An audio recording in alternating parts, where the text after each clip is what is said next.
Энэ удаагийн хуралдаанаар шийдэгдэхгүй бол улсын ажил явах болох гэдэг.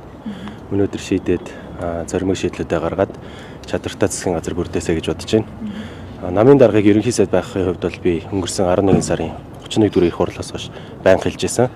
Ялс засаг барьж байгаа намын дарга нь ерөнхий сайд байх хэвээр. Өөсөө ингэж явдаг тогтолцоо энэгээр л явах хэвээр. Дундаас нь шал өөр юмуд гарч ирсэн нь бол бас ингэж юм докторгүй байдал үүсэж байна. Ийм байгаадаас хөлцөл өвчий уучлаарай. Уг нь бол энэ чи хэдхэн сарын өмнө бас танаа нам багварлаа хийсэн шүү дээ. Яг энэ асуудлыг чиг шугамаа бариад яг ингээд асуудлаа ярьсан байсан бол тухайн үед асуудал шийдэгдээд явчих байсан боломж байсан юм шүү. 2 сарын 27-ны намын багварлын зорилго бол өөр байсан. Тэрийг бас ойлгосоо гэж хүсэж байна. 2 сарын 27-нд бол Монгол Ардын нам дээр байгуулагдсан 11 бодлогын хороо байгаа. Бодлогын хорооныхоо хүрээнд салбарын зохицуултууд болон цаашдаа ямар төсөл арга хэмжээ хэрэгжүүлэх үү, нийгмийн эдийн засгийн нөхцөл байдлыг сайжруулахын тулд мэргэжлийн байдлаар Монгол Ардын нам яаж хандаж ажиллаж явах юм бэ гэдэг тийм агуулгыг хүргэх нь гол зорилго байсан. Дээрээс нэмээд манай намын 105 жилийн баяр тохиолдсон гэсэн ийм хоёр зорилготой агуулгатай байсан шүү. Намар бас болсон шүү дээ тий. Өнгөрсөн намрын хэлж байна уу? Тий, намар болсон тий. Одоо энэ яг өнөөдрийн хагарлалын асуудлыг энэ хуралдаан дээр ер нь та ер нь үг хэлье гэж бодож байна уу? Нэгдэхтэй холбоотой асуудал дээр ингэхгүй л дараагийн засгийн газар хэр доктортой байх вэ гэдэг дээр бас эргэлзээ төрүүлчих юм шүү. Тий, одоогийн байдлаар хэлхэн зүйтэй гэсэн санаа бол байгаа. Гэхдээ мэдээж заалнаас адилхан агуулгатай асуулт эсвэл үг байх юм бол би заавал үг хэлэх шаардлага болоо гэж бодож байна.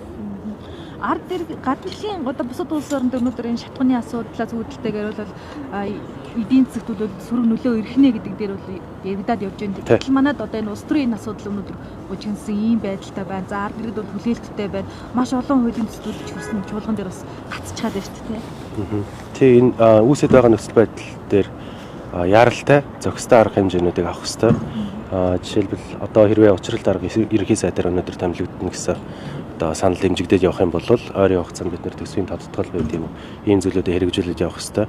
2029 он хүртэл нефтний үн бол буцаад хэвийн түвшиндээ очиход бол бас одоо найдваргүй байна гэсэн тийм хандлагууд харагдчихсан. Тэгэхээр бид нар яг одоо 2026 онд ямар арга хэмжээнүүд авчих хэвтэй нефтийн нөөцийг үрдүүлэлт дээр өнгөрсөн жил Монгол банкнаас бас тодорхой аж ахуйн нэгжүүдэд өнгөлтэй зээлийн боломж болцоог нээж өгсөн.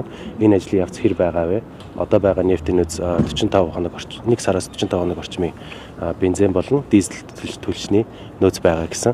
Гэтэ одоо энэ хаврын тариалалтын үе, дээрээс нь намрын ургац сураалтын үе, мөн дээрээс нь уул уурхаан буюу манай төсвийн гол орлогыг бүрдүүлдэг энэ салбар дээр бид нар ямар арга хэмжээ аваад нефт, бензин түлшний тасалдaltaгүй байдгийг хангах юм гэдэг энэ дээр нарийн арга хэмжээнүүд аваад явсан зүйтэй гэж бодож байна. Дээрээс нэмээд бүтээн байгуулалтын ажлууд бол бас тодорхой хэмжээнд явсан зүгээр бах.